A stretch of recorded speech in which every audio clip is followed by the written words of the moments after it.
Assalamualaikum warahmatullahi wabarakatuh. Perkenalkan, nama saya Syifa Nurul Fadilah dari kelas manajemen C semester 6.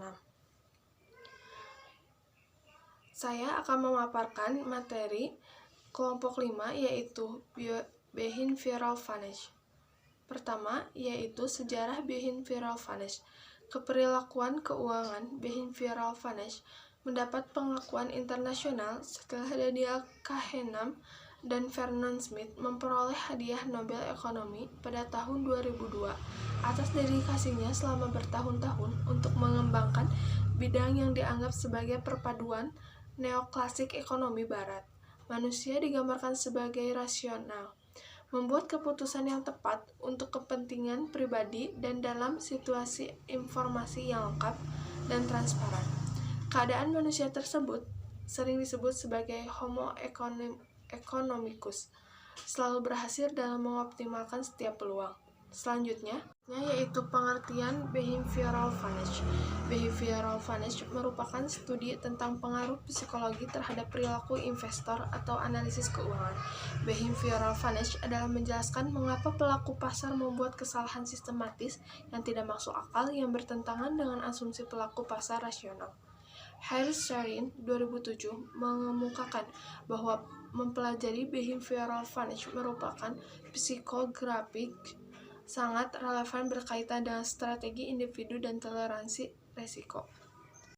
Selanjutnya, yang ketiga yaitu macam-macam Behavioral Finance. Behavioral Finance yang pertama ada Behavioral Finance makro. Pada Behavioral Finance makro, yang dipersoalkan adalah apakah pasar efisien atau pasar terpengaruh dampak Behavioral Finance. Yang kedua yaitu ada Behavioral Finance mikro. Pada Behavioral Finance mikro, yang dipersoalkan adalah apakah investor bertindak rasional atau dapatkah kognitif dan emosional error mempengaruhi keputusan keuangan mereka.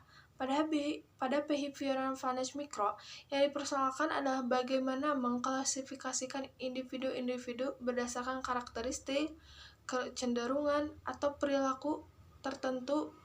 Behavioral Finance mikro dapat menggunakan psikografik model karena klasifikasi psikografik sangat relevan berkaitan dengan strategi individu dan toleransi resiko. Selanjutnya, ada penelitian tentang Behavioral Finance menurut Tresor dan Schoemaker tahun 1992 meneliti dampak bias Behavioral Finance terhadap wirausahawan.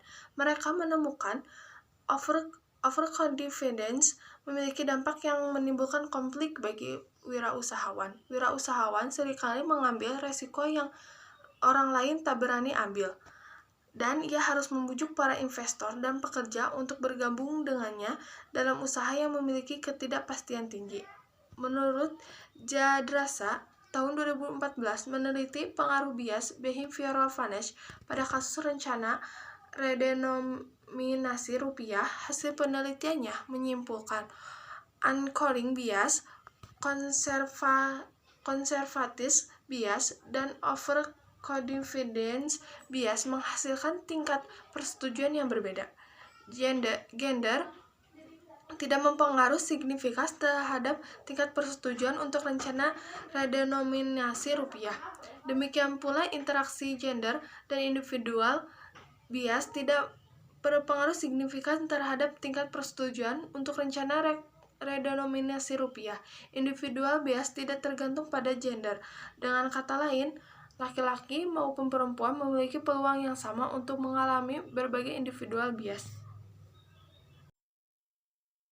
Yang kelima ada Behavioral Finance di Indonesia.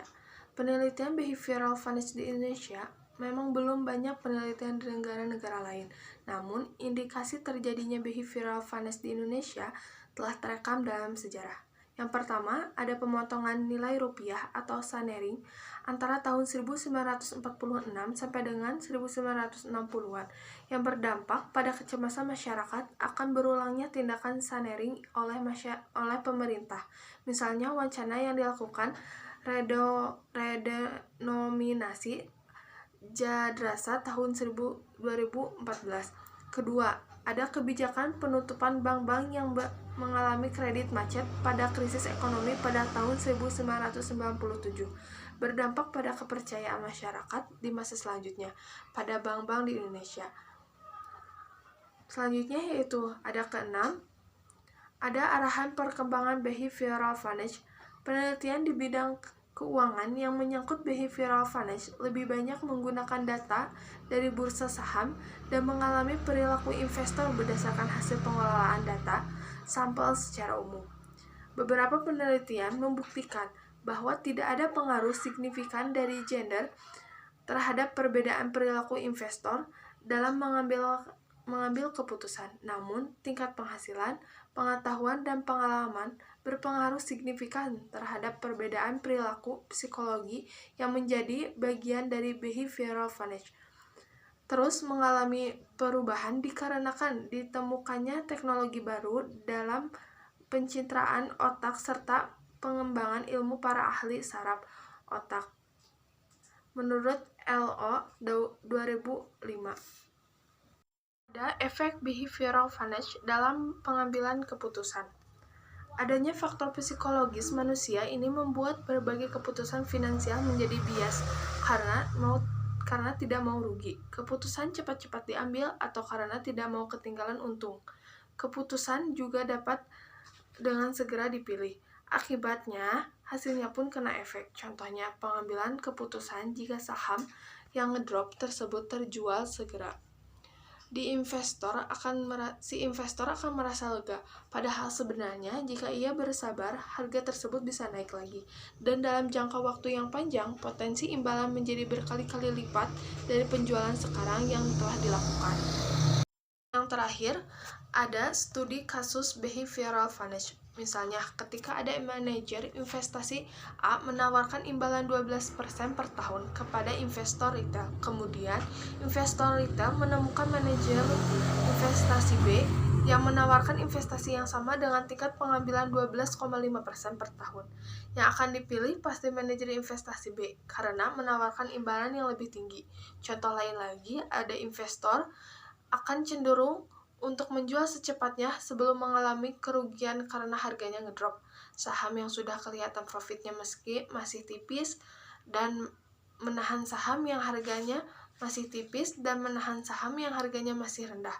Kedua kasus tersebut memperlihatkan kecenderungan karakteristik investor yang tidak mau rugi, saham nyangkut dan tidak berhasilnya naik tipis di atas nilai belinya, langsung menjual sebelum merugi lagi. Padahal di dalam teori investasi ini seharusnya merupakan instrumen investasi jangka panjang. Kesimpulannya adalah perkembangan penelitian di bidang keuangan semakin banyak yang berkaitan dengan behavioral finance. Karena para pelaku di bidang keuangan seperti investor, trader, manajer keuangan, dan manajer investasi adalah individu-individu yang memiliki bias tertentu.